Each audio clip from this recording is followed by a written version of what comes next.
Road में सूफी बुजुर्ग मोहम्मद यासीन अलमारूफ बाबा आशिक साईं जे 12हें उर्स मुबारक जो तकरीबूं जारी। उर्स मुबारक में मुल्क जी कुंड कुड़च मां हज़ारें मुरीदन अक़ीदतमंदन वॾे अंग में शिरकत करे सूफी बुजुर्ग जी मज़ार ते हाज़िरी भरी। दरगाह ते आयल ज़ाइरीन ऐं सूफी फनकारनि जेकब न्यूज़ सां ॻाल्हाईंदे चयो त रोज़ राजन नेड़े नीर हारे और रोज़ राजन नेड़े नीर हारे लखे काग कासिद लखे काग कासिद मुकामू डारे ओ मुकामू डारे रोज़ राजन नेड़े नीर हारे और रोज़ राजन नेड़े नीर हारे।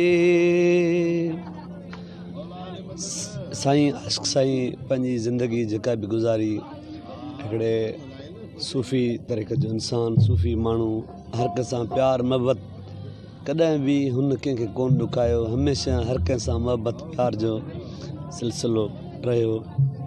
ही जेका पसगरदई आहे भिरा रोड जे ओसे पासे में तव्हांखे ख़बर आहे साईं जे मोहबत जो अहिड़ो हिकिड़ो पेवंद आहे जो माना कहिड़ी ॻाल्हि कजनि तुंहिंजे गुणनि जूं ॻाल्हियूं वेठी ॻायां लखे करम तुंहिंजा चई छा ॿुधायां।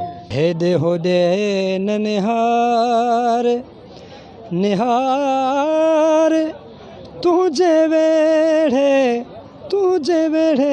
यार वसे थो हेॾे होॾे न निहार हाजी जाने हेॾे होॾे न निहार निहार तुंहिंजे वेड़े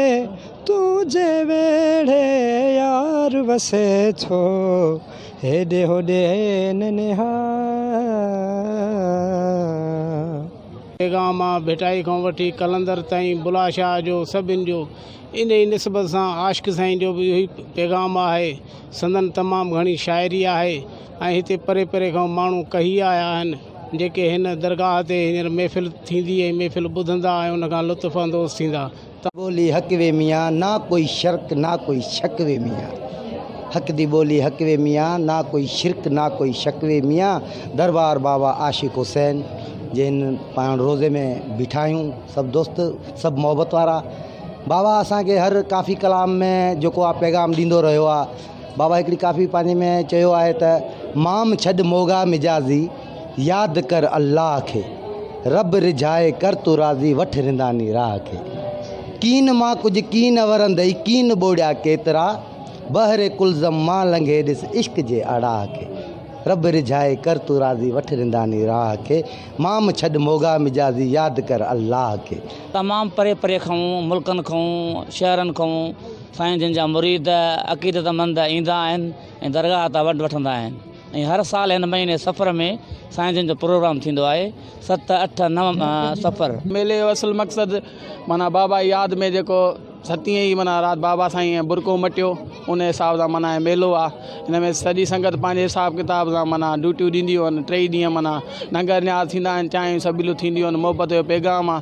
असल में सूफ़ीअज़म जो मेन मक़सदु इहो ई आहे त माना इंसानियत जो पैगाम आहे प्यार मोहबत प्रेम जो दर्स आहे कि हज़रत मोहम्मद यासीन अलमारूफ बाबा आशिक साईं ते मौजूदु आहियूं जिते तव्हां ॾिसो पिया त हज़ारनि जी तादाद खां परे परे खां अक़ीदतमंद हिते पहुता आहिनि। हीउ जेको आहे सो 3 महीननि जो 3 ॾींहंनि जो लगातार 3 धमालूं लॻंदियूं आहिनि।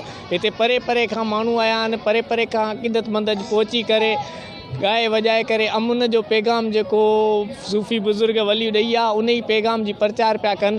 बाबा आशिक साईं जी दरगाह ते आयल ज़ाइरीन जा वीचार ॿुधा जंहिंजो इहो चवणु आहे त हज़रत बाबा आशिक साईं जेको दर्स ॾिनो आहे प्यार अमुन ऐं मोहबत जो दर्स ॾिनो आहे जंहिंजो उर्स हर साल मल्हायो वेंदो आहे। कैमरामैन कामरान कीरो सां गॾु शरफदीन कीरो जेकब न्यूज़ भिरिया रोड।